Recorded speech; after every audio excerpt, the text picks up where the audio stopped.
Here we go. Time for e4. Habib Kayan. Oh, maybe we'll get a French defense. Yeah.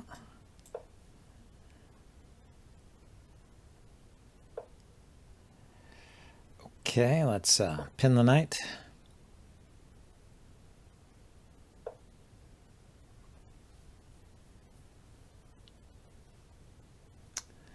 I don't usually do that. Let's see, what's wrong with that? Is there a problem with that move? So I push, he takes my bishop, I take his knight. And he's got an open file for his rook. If I retreat, he can just take that pawn.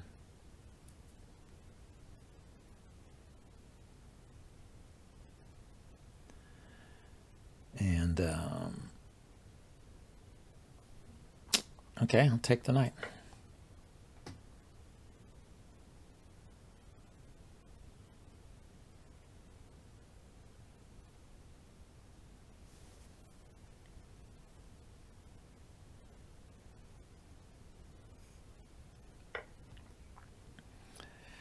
So I could push on.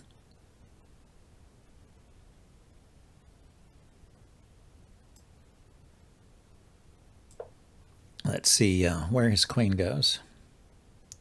Does he want to try and keep the queen active over on the king side, or does he want to move it back?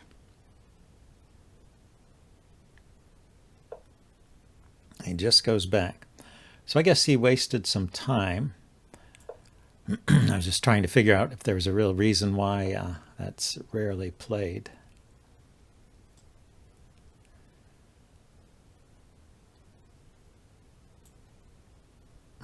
If I go with the pawn to c5 move now, pawn to f4. If I go with pawn to f4 now, he has the queen check.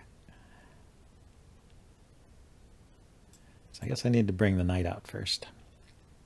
Although it does mean that my f pawn is blocked.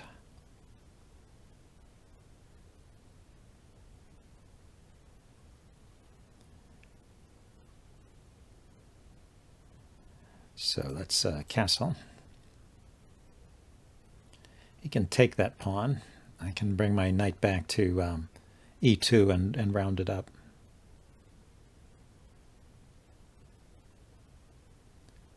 It's more about keeping a strong center on the pawn in e5 is one I need to maintain. So I have quite a lead in development here. He could close the center by pushing on to c5. That's common response, but let's do this.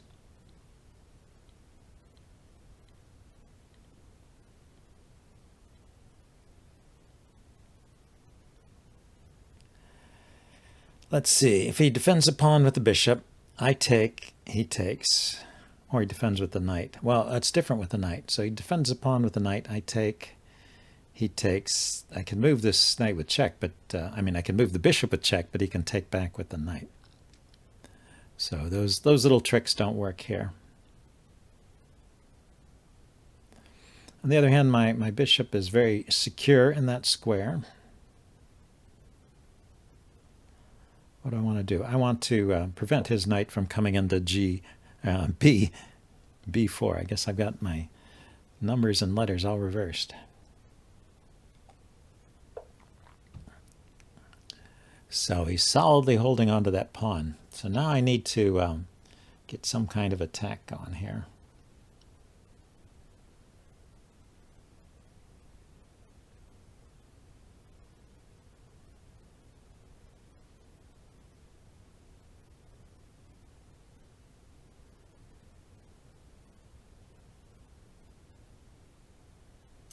Yeah, I'd like to move my knight out of the way so I can play f4.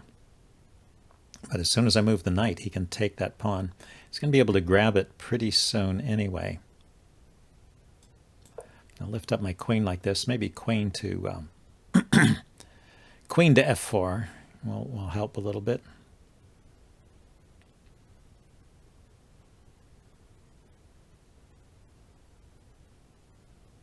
Queen f4 to g3, and then no, there's no pressure on the h-pawn. I was thinking after he castles, I'll have a pin on the g-file here, and the h-pawn will be loose, but don't have the dark squared bishop to take advantage of that. Queen to f4 threatens to win back this pawn, and it helps me hold on to the e-pawn. But really I want to get this knight out of the way so I can play with my f-pawn. Bring my rook over too. Maybe just bring this other rook over here next. Well, that's a way to solve my problems, isn't it? I could take. He goes with the queen again. I have quite a knot of pawns in the center here. It might be a problem for me with all those pawns in the center. Or if I play queen f4, he takes, I can take back. If he pushes, then the pawn will be locked in there.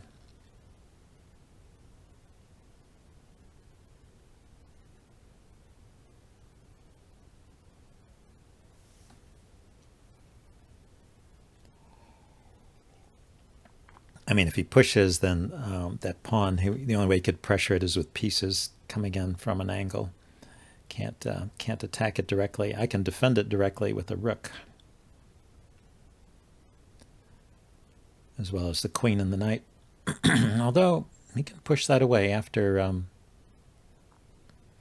f5. He could follow up with g5, kick my queen around. Playing a bit loose with his pieces, though, it might be a problem at some point. Goes g5 first. That's interesting. But that means I can take this pawn. I mean, he can trade queens. But does he really want to do that in this position?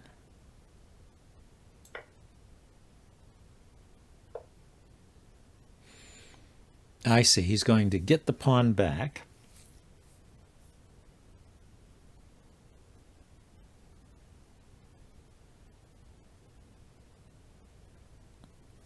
And he's going to say there's nothing I can do very quickly here to stop that. Maybe he has a point. Okay, let's put the rook on the e-file.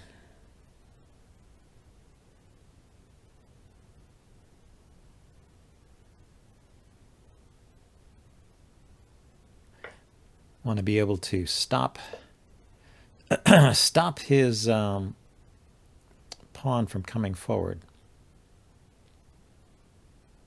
Maybe I can land a knight on e5, stop his e-pawn from coming forward. Yeah, maybe I can just park the knight on e5 there. If he trades it off, I'll put the rook there. He can drop his bishop back, chase my rook away.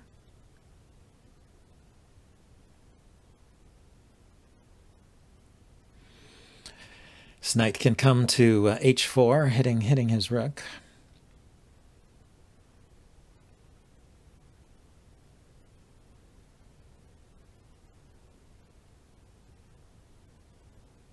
Is there any way to coordinate with the bishop? Well, let's start with this move. See where his rook decides to go. These three squares are covered, yeah, so it goes back.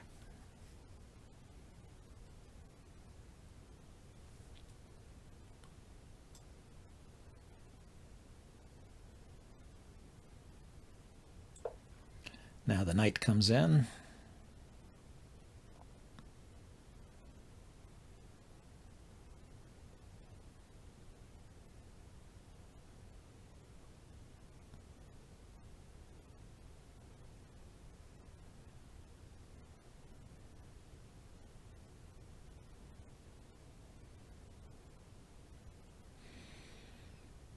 Maybe, yeah,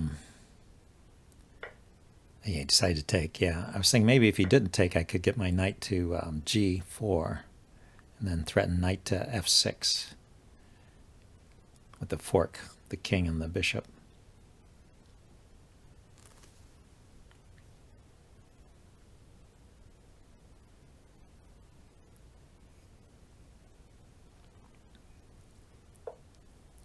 Yeah, he can just do that.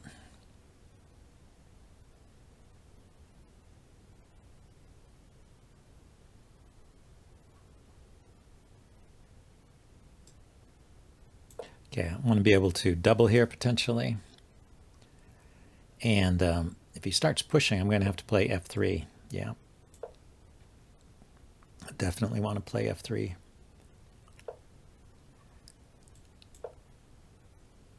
And I can bring the knight back to g3.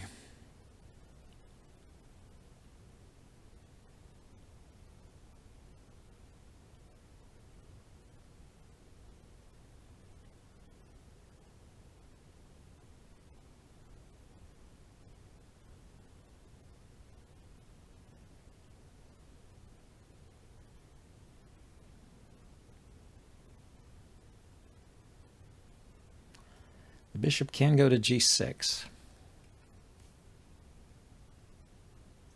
It would take control of this e8 square, but the rook could just go up.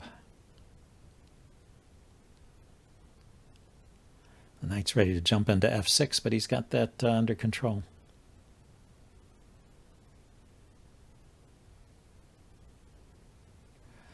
Knight can go to g3 to f5, but then it gets traded off. Actually just loses. That loses it. If I play g4 to support a knight on f5, it weakens the weakens that pawn on f3. So I don't quite know what to do here.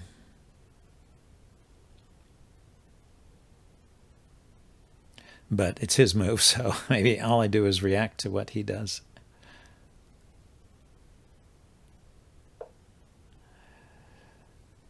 Let's see. So should I start with knight g3?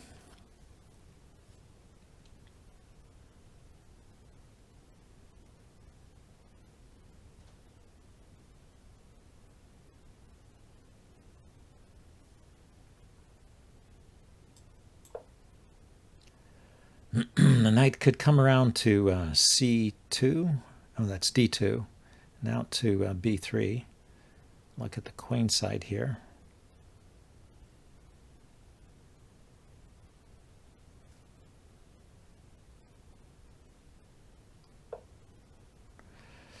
Oh, he's moving away. Okay.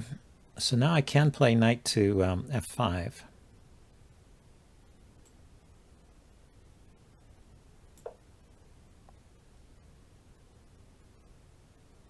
Let's go for that. He has to give up the exchange or give up a pawn, as I see it. All right, this bishop is hanging. He can move it away, and then I take the rook, or he moves the rook to defend it. I can trade and then grab the pawn. And then I think his structure starts to crumble. So it looks like the strategy of waiting for my opponent to make a mistake is the one that worked in this game.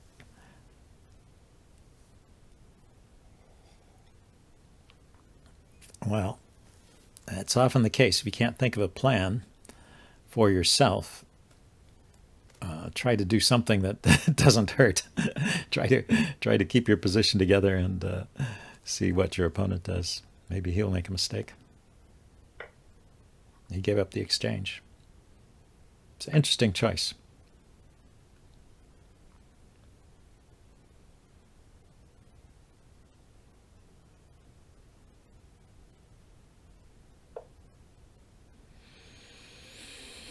Okay, so yeah, he has lots of pressure. Let's see, what can I do? Well, this bishop can stay there for the moment. If I play c3, I'm threatening to take and win the rook. If he pushes, I take.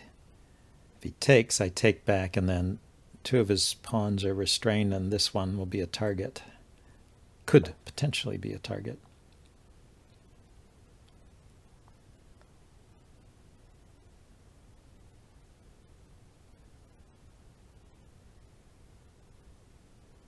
If he defends a pawn with his bishop, then I can take the e-pawn. Still, that might be a better move, right? If he goes to c5 with his bishop, and I take this pawn, he takes on c3 with check, because that's diagonal to my king. That could be very dangerous. It gives that pawn a little momentum heading towards the touchdown, but he didn't do that, so don't have to worry. And now hopefully I've got these pawns restrained, and I can even switch my attention from the... he grabbed a pawn over there. But that gives up this one.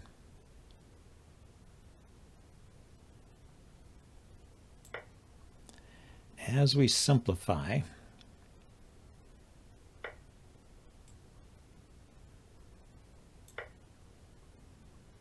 so I'm hitting the bishop and the pawn. As we simplify that, the power of the rook over the bishop should gradually show.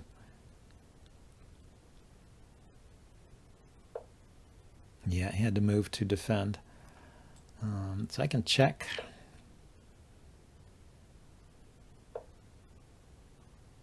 I could take here with check, but then he could attack my pieces. So I'm going to take here.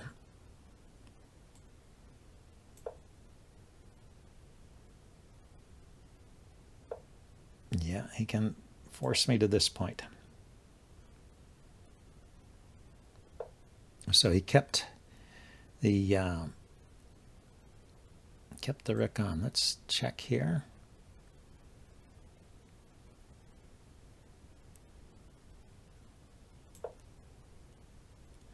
See if the king wants to bravely come forward or to go back. Coming forward is interesting. Maybe it's possible.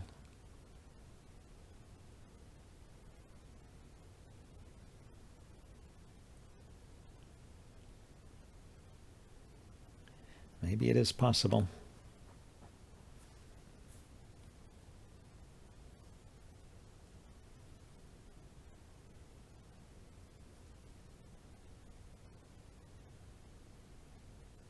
Well, he's burning up his time too fast now.